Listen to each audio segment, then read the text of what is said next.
देखिए कुंडली जो है वो देखना अगर आप जान गए तो 90% आप अपनी जीवन की समस्याओं का स्वयं ही समाधान कर लेंगे। क्योंकि कुंडली जो है वो है ज्योतिष विज्ञान। विज्ञान शब्द इसलिए इससे जोड़ा है क्योंकि ये साइंस है। ये कोई ऐसी बात नहीं है कि कोई आध्यात्म नहीं है, कोई ऐसी बात नहीं है कि यूं ही बोल दी गई है। यह बात है बिल्कुल 101% विज्ञान पर आधारित। यानी अगर आप कुंडली देखना सीख गए और आपने लोगों की स्टडी करनी स्टार्ट करी, कुंडली के आधार पर आपने उनका जीवन देखना स्टार्ट करा, तो आपको पता चल जाएगा कि जैसे जैसे ग्रहों की स्थिति चेंज होती है, दशाएं और महादशाएं चेंज होती है, वैसे वैसे उसके जीवन में परिवर्तन आते हैं। एक रोड पर खेलने वाला व्यक्ति कैसे एक इंटरनेशनल खिलाड़ी बन जाता है, और कैसे एक छोटा सा आदमी जो होता है वो बॉलीवुड का स्टार बन जाता है, हॉलीवुड का स्टार बन जाता है। तो ये कैसे पॉसिबल होता है? ये सारी चीजें ग्रहों की स्थिति चेंज होने पर पॉसिबल होती है।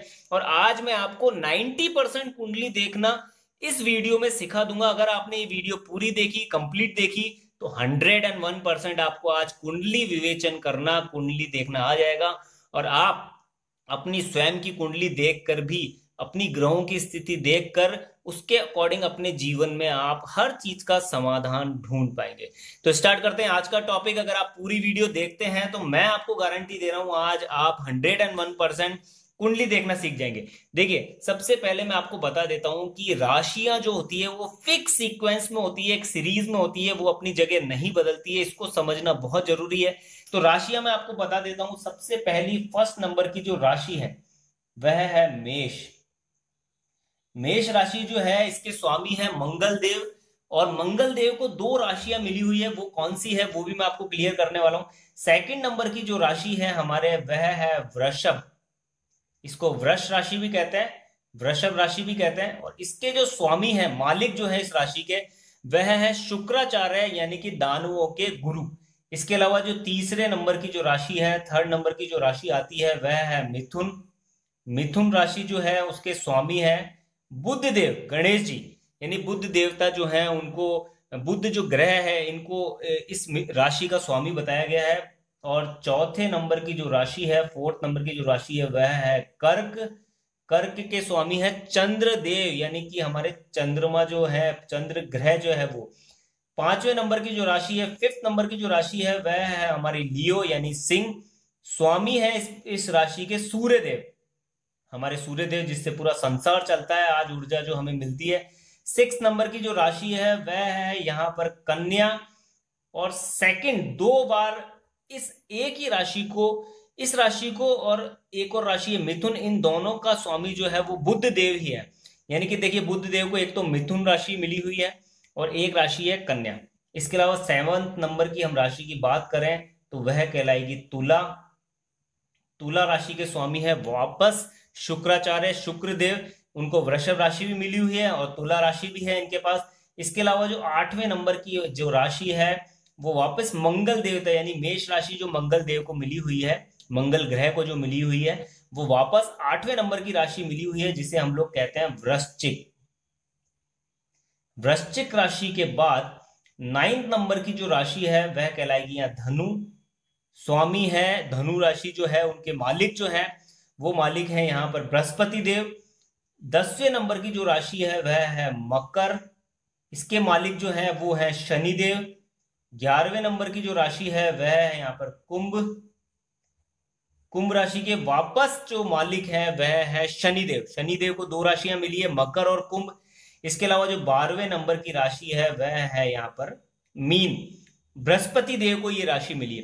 देखिए अब आप इस राशियों की सीरीज को वापस समझ लीजिए। मेष राशि जो है यहां पर इनको दो राशियां मिली है, पहली मेष राशि फिर वृश्चिक राशि। वृषभ राशि जो है इनको भी दो राशियां मिली है, यहाँ पर वृषभ और तुला, शुक्राचार्य जी जो है उनको। इसके अलावा जो मिथुन राशि है इनको भी दो राशियां मिली है, पहली मिथुन, दूसरी मिली है कन्या। बुध देव जो है, बुध जो हमारे ग्रह हैं उनको दो राशियां मिली है।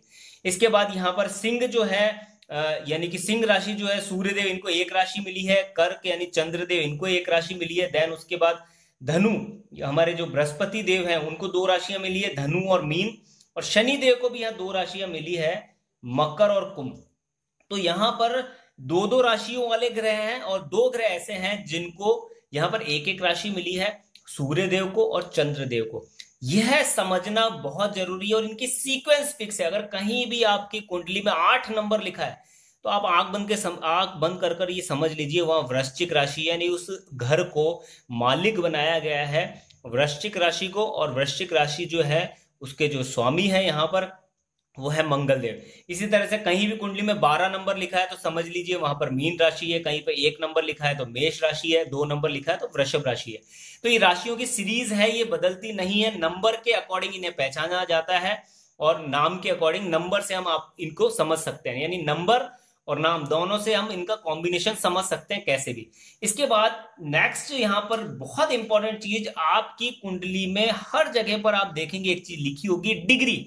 इसको समझ लीजिए, अगर इसको समझ लिया तो बेसिक आपका पूरा कुंडली का क्लियर हो जाएगा। डिग्री क्या है यहाँ पर देखिए, 0 से लेकर 6 नंबर तक जो डिग्री आती है वह कहलाती है बाल अवस्था, जो हमें रिजल्ट देती है 25%। इस चीज को आपने अगर समझ लिया, इस कैलकुलेशन को समझ लिया तो आपको बहुत सी चीजें क्लियर हो जाएगी। देन उसके बाद नेक्स्ट नंबर जो है वो है यहाँ पर कहलाएगा 6 से लेकर 12। 6 6 नंबर में ये डिवाइड है, 6 6 डिग्रियों में डिवाइड है। टोटल डिग्री होती है एक ग्रह की 30 30। तो यह जो ये अवस्था कहलाती है युवा। युवा अवस्था में जो रिजल्ट मिलते हैं 50% रिजल्ट मिलते हैं। फिर 12 से लेकर जो 18 डिग्री है वह कहलाएगी पूर्ण युवा। पूर्ण युवा मतलब 100% मैच्योरिटी, और यहां पर रिजल्ट मिलेंगे आपको 100%। अगर 12 से 18 के बीच में कोई भी ग्रह है तो ये समझ लीजिए आपको 100% उसके रिजल्ट मिलने वाला है। देन उसके बाद 18 से लेकर 24 डिग्री तक अगर कोई भी ग्रह है तो वह थोड़ा सा आपको जो अवस्था मिलेगी वो मिलेगी प्रौढ़ अवस्था, और उसमें आपको जो रिजल्ट मिलने वाले हैं वो आपको लगभग रिजल्ट मिलेंगे वापस 50%। फिर आपको डिग्री, जो नेक्स्ट डिग्री आपको देखनी है वह यहां से चलेगी 24 से लेकर 30 डिग्री मान लीजिए, या आप 29 डिग्री मान लीजिए, लास्ट 30 डिग्री है, ये कहलाती है यहाँ पर वृद्ध अवस्था। इस वृद्ध अवस्था में आपको रिजल्ट मिलेंगे 25%, 25%। तो कुछ इस तरह की सीरीज है, इस तरह का सिस्टम है, इतने डिग्री के अकॉर्डिंग इतना रिजल्ट। अब आप समझ लीजिए आपके योग बने मकान के, घर के योग बने, तो आप इस चीज को समझ लीजिए अगर आपका घर का योग बन रहा है तो उस कंडीशन के अंदर अगर 12 से 18 डिग्री का कोई ग्रह है और घर का योग बन रहा है तो आपके बहुत अच्छा आलीशान मकान बनेगा। अगर डिग्री 6 से 12 या 18 से 24 है तो थोड़ा कम बजट का मान लीजिए छोटा मकान बनेगा, और उससे कम डिग्री है तो उससे कम बजट का। तो डिग्रियों के अकॉर्डिंग हमें रिजल्ट मिलते हैं जब दशाएं और महादशाएं चलती है। और इसमें भी अगर 0 डिग्री से लेकर 1 या 2 डिग्री तक अगर कोई ग्रह है तो वो आपको 0% ही रिजल्ट देगा, और अगर कोई डिग्री है 29 और 30 तो ये भी आपको 0 डिग्री ही रिजल्ट, 0% ही रिजल्ट देगा। इस चीज को भी आप समझ लीजिए, इन दो चीजों को भी आप समझ लीजिए। तो कुंडली में हमें राशियों की सीरीज समझनी है, उसके बाद ये डिग्री समझनी है। और अब हम बात करते हैं कुंडली का जो चार्ट है। कुंडली के चार्ट में आपको देखनी है लग्न कुंडली, जहां पर लग्न लिखा है, लय और डॉट लिखा है। ये अगर आपकी कुंडली में कहीं लिखा है तो आपको ये वाली कुंडली देखनी है, लग्न कुंडली देखनी है। इससे आपको सारी चीजें क्लियर हो जाएगी, सारी चीज समझ में आ जाएगी। तो कैसे देखें हम लग्न कुंडली को, वो मैं आपको क्लियर कर देता हूं, और साथ साथ में हर चीज बारीक चीज यहां समझा देता हूं। देखिए ये घर है, ये फर्स्ट हाउस है, मैं यहां लिख देता हूं फर्स्ट, ये सेकंड, ये दूसरा घर, ये थर्ड, तीसरा घर, ये फोर्थ, चौथा घर, ये फिफ्थ, पांचवा घर, ये सिक्स, छठा, ये सेवंथ हाउस, ये 8वां घर, 8th हाउस, ये 9th हाउस, ये 10th हाउस, ये 11 हाउस, ये 12th हाउस यानी 12वां घर। अब आप इस चीज को बिल्कुल 100% समझ लीजिए कि ये जो घर हैं कुंडली में वो अपनी जगह चेंज नहीं करते हैं। मैं नॉर्थ इंडियन कुंडली की बात कर रहा हूं यहां पर। तो यह जो घर है ये 1 नंबर, 2 नंबर, 3 नंबर आपको ये यहीं पर मिलेंगे, कभी भी अपनी स्थिति से बदले हुए नजर नहीं आएंगे, फिक्स है ये। कुंडली में जो नंबर्स लिखे होते हैं वो बात अलग है, उसको मैं अभी और समझा देता हूं डिटेल में, लेकिन घर अपनी जगह नहीं बदलते हैं। पहला जो घर है, मैं घर की बात कर रहा हूं, इसे घर भी कहते हैं, भाव भी कहते हैं, घर या भाव भाव।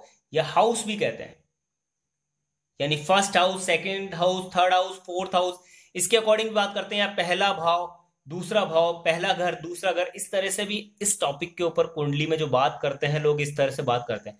तो ये जो हाउस है ये अपनी जगह नहीं बदलते हैं, और जो साउथ इंडियन कुंडली है उसके अंदर घर जो है वो बदलते हैं, लेकिन राशियां एक जगह फिक्स रहती है। और यहाँ जो नॉर्थ इंडियन कुंडली है उसके अंदर राशियां परिवर्तित होती है। अब देखिए, घर फिक्स है, आप इस चीज को समझ लीजिए, पहला घर, दूसरा घर, तीसरा घर, चौथा घर। अब कभी कभी आपकी कुंडली में यहां पर लिखा रहता है 2 नंबर, 2 नंबर। इसका क्या मतलब होता है? घर अपनी जगह फिक्स है, वो जगह चेंज नहीं कर रहा। यह 2 नंबर का मतलब हुआ है कि दूसरे नंबर की राशि यानी वृषभ, ये वृषभ जो राशि है वो इस घर की मालिक है, इस घर का जो स्वामी बनाया गया है वो वृषभ राशि को बनाया गया है। लेकिन घर का भाव, घर के रिजल्ट चेंज नहीं होंगे, वो वहीं के वहीं रहेंगे। तो आप इस चीज को समझिए सबसे पहले कि ये घर जो है वो क्या है और इनके भाव क्या है। देखिए, पहला घर जो है आपका रंग, रूप, आकार, और इसके साथ साथ में आपका चरित्र, आपका स्वभाव, यह जो सारी चीजें हैं वो पहला घर बताता है। इसे फर्स्ट हाउस कहते हैं, फर्स्ट हाउस के नाम से जानते हैं। सेकंड जो घर है, दूसरा जो घर है, वो बताता है आपका कुटुंब। आपका कुटुंब मतलब आपके आपके रिश्तेदार, आपके परिवार वाले, आपका समाज, इसके बारे में बताता है। साथ साथ में आपकी वाणी, आप किस तरह की भाषा शैली का उपयोग करेंगे, कैसी बातें आप बोलेंगे, उस बात को यहाँ पर बताता है। आपकी जो वाणी है उसमें कितनी मधुरता है, कितनी कठोरता है, उसको बताता है। साथ साथ में यह लाभ स्थान भी है, यानी धन स्थान भी है। जो धन आपके अकाउंट में सुरक्षित रहता है, आपके अकाउंट में फिक्स डिपॉजिट या सेविंग के रूप में रहता है, वो ये घर भी है। तो इस घर को हम जानते हैं वाणी के नाम से, कुटुंब के नाम से, और साथ साथ में इस घर को हम जानते हैं लाभ के नाम से। फिर इसके बाद नेक्स्ट तीसरा नंबर का जो घर है, इसको आप समझ लीजिए, ये तीसरे नंबर का घर है एक्स्ट्रा मेहनत का। यानी कि आप जितनी मेहनत कर रहे हैं उसके अकॉर्डिंग आपको रिजल्ट उतने प्रतिशत नहीं मिल रहे, यानी आप मेहनत 100% कर रहे हैं लेकिन रिजल्ट आपको 60-70% ही मिल पा रहा है। तो यह घर वैसे अच्छा घर नहीं माना जाता है, ये नेगेटिव घर माना जाता है, क्योंकि इसमें मेहनत ज्यादा करनी होती है, डिजायर पैदा होती है यहाँ पर, लेकिन उस डिजायर के अकॉर्डिंग, मेहनत के अकॉर्डिंग उतने रिजल्ट नहीं मिलते हैं। तो यहाँ पर जो ये थर्ड हाउस है, इस थर्ड हाउस को हम लोग जानते हैं अधिक मेहनत वाले घर के नाम से। इसके बाद जो फोर्थ हाउस है, ये माँ का स्थान है। माता से आपकी कितनी बनेगी, माता से आपकी बनेगी या नहीं बनेगी, इसके साथ साथ में माता से आपका प्रेम कैसा होगा। और बहुत इंपॉर्टेंट ये घर है क्योंकि ये केंद्र का घर भी है। देखिए, केंद्र के घर कौन कौन से हैं? फर्स्ट हाउस केंद्र है, फोर्थ हाउस केंद्र है, सेवंथ हाउस केंद्र है, और 10th हाउस केंद्र है। ये केंद्र के घर कहलाते हैं। इसके बाद जो फोर्थ हाउस की मैं बात कर रहा हूं, ये बहुत इंपॉर्टेंट है क्योंकि ये सुख का घर भी है, सुख सुविधाओं का घर है। क्यों? क्योंकि वाहन, मकान, जायदाद, प्रॉपर्टी, प्लॉट, इससे रिलेटेड जितनी भी बातें देखी जाती है, प्रॉपर्टी से रिलेटेड, मकान से रिलेटेड, और जीवन की सारी सुख सुविधाओं से रिलेटेड जो बातें देखी जाती है, वह चौथे नंबर के घर से ही देखी जाती है। और ये माता का स्थान भी है, माँ का स्थान भी है। माता से आपकी बनेगी नहीं बनेगी, उनसे आपका प्रेम कैसा रहेगा, अच्छी बनेगी नहीं बनेगी, उनकी तरफ से आपको सपोर्ट मिलेगा या नहीं मिलेगा, ये जो सारी बातें देखी जाती है वो इसी घर से देखी जाती है। इसके साथ साथ में एक बार पहले वापस मैं आपको क्लियर कर दूं, जो ये पिछला जो तीसरे नंबर का जो घर है, ये छोटे भाई बहन का घर भी है। जैसे यहाँ माता को देखा जाता है, इसी तरीके से यहाँ छोटे भाई बहन को देखा जाता है, यहाँ कुटुंब को देखा जाता है, यहाँ स्वयं को देखा जाता है। और साथ साथ में हमारा जो पराक्रम है, हमारा जो कर्म है, साहस कितना है हमारे अंदर किसी काम को करने के लिए, वो भी थर्ड हाउस से देखते हैं। ये सुख का स्थान हो गया, बहुत इंपॉर्टेंट है क्योंकि गाड़ी, घोड़े, मकान, जायदाद, इसको यहां से देखा जाता है। इसके बाद आता है फिफ्थ हाउस। फिफ्थ हाउस जो है वो देखा जाता है आपकी शिक्षा के लिए और आपके संतान के लिए। संतान कैसी होगी, उससे आपकी बनेगी या नहीं बनेगी, वो आपकी बात मानेगी नहीं मानेगी, कौन सी दिशा में जाएगी, तरक्की करेगी नहीं करेगी। इसके साथ साथ में आप कितनी शिक्षा प्राप्त करेंगे, आपका ज्ञान कितना है, कितना ज्ञान आप प्राप्त करेंगे, वो सारी बातें जो देखी जाती है वो देखी जाती है हमारी फिफ्थ हाउस से। और लव, प्यार, मोहब्बत, जो लव अफेयर्स होते हैं, लव अफेयर्स से रिलेटेड सारी जो बातें देखी जाती है वह देखी जाती है हमारी इस फिफ्थ हाउस से। तो ये भी बहुत वैसे इंपॉर्टेंट हाउस है और इसको त्रिकोण स्थान भी कहते हैं। त्रिकोण यहाँ कौन कौन से हैं? पहला, इसके बाद फिफ्थ हाउस और नाइन्थ हाउस, ये बहुत इंपॉर्टेंट 3 घर और हैं। त्रिकोण इन्हें कहा जाता है। और त्रिकोण जो है उसका जीवन में बहुत बड़ा महत्व है क्योंकि लव अफेयर से रिलेटेड है ये त्रिकोण, शिक्षा से रिलेटेड है, संतान से रिलेटेड है, जिसका जीवन में बहुत बड़ा उपयोग है। देखिए इसके फायदे भी हैं बहुत से, एजुकेशन से रिलेटेड सारी बातें भी यहीं से देखी जाती है, तो ये आप ध्यान रखिएगा। फिफ्थ हाउस बहुत इंपॉर्टेंट है। देन उसके बाद सिक्स्थ हाउस, यह अच्छा स्थान नहीं माना जाता। क्यों? इसके पीछे कारण है, क्योंकि इसे माना जाता है पहली चीज कर्ज का स्थान, कर्जा होगा या नहीं होगा, कितना होगा, को हम बैंक से लोन लेंगे, वो उसकी सारी बातें यहाँ से देखी जाती है। इसके साथ साथ में लेन देन जो हम करते हैं उससे देखी जाती है, रोग, ऋण, शत्रु, दुर्घटना, यह सारी चीजें इससे देखी जाती है। और नौकरी का स्थान भी है, ये जॉब का भी है, कॉम्पिटिशन एग्जाम जो हम फाइट करते हैं उसका स्थान भी है। तो ये नौकरी जो देखी जाती है वो भी इस घर से देखी जाती है, सिक्स्थ हाउस से। तो यह भी बहुत इंपॉर्टेंट है नौकरी के पॉइंट ऑफ व्यू से, जॉब के पॉइंट ऑफ व्यू से। लेकिन क्योंकि ये जुड़ा है साथ साथ में रोग, ऋण, शत्रु, दुर्घटना से, तो इसे अच्छा स्थान नहीं माना जाता। देन उसके बाद सेवंथ हाउस, जो आपके लग्नेश यानी लग्न कुंडली के बिल्कुल सामने वाला स्थान है, इसे माना जाता है वाइफ का स्थान, पत्नी का स्थान, या फिर अगर लड़की की कुंडली देखी जा रही है तो पति का स्थान, यानी कि स्पाउस का जो स्थान है वो सेवंथ हाउस है। इसके साथ साथ में जो पार्टनरशिप आपकी होती है, किसी भी बिजनेस में, व्यापार में आप पार्टनरशिप करते हैं, तो पार्टनर से रिलेटेड जो बातें देखी जाती है वो भी सेवंथ हाउस से देखी जाती है। देन उसके बाद आता है यहाँ पर एट्थ हाउस, 8वां नंबर का घर है। घर यह भी बहुत अच्छा ग्रह नहीं, घर नहीं माना जाता, इसके भी कुछ नेगेटिव इसके अंदर रिजल्ट्स मिलते हैं। लेकिन यह गहरी खोज का घर भी है, यानी अगर आप किसी चीज में डीप स्टडी करते हैं, गहरी बात की स्टडी करते हैं, तो 8वें नंबर का जो घर है वो देखा जाता है। साइंटिस्ट जो खोज करते हैं वह भी 8वें नंबर का घर देखकर ही पता किया जाता है किस तरह की खोज करेंगे, डीप जाएंगे नहीं जाएंगे, बढ़िया साइंटिस्ट बनेंगे नहीं बनेंगे। बहुत से साइंटिस्ट हैं उनके 8वें घर में, बहुत अच्छी स्थिति ग्रहों की बनी, उससे उन्होंने बहुत बड़ी बड़ी खोजें करी है।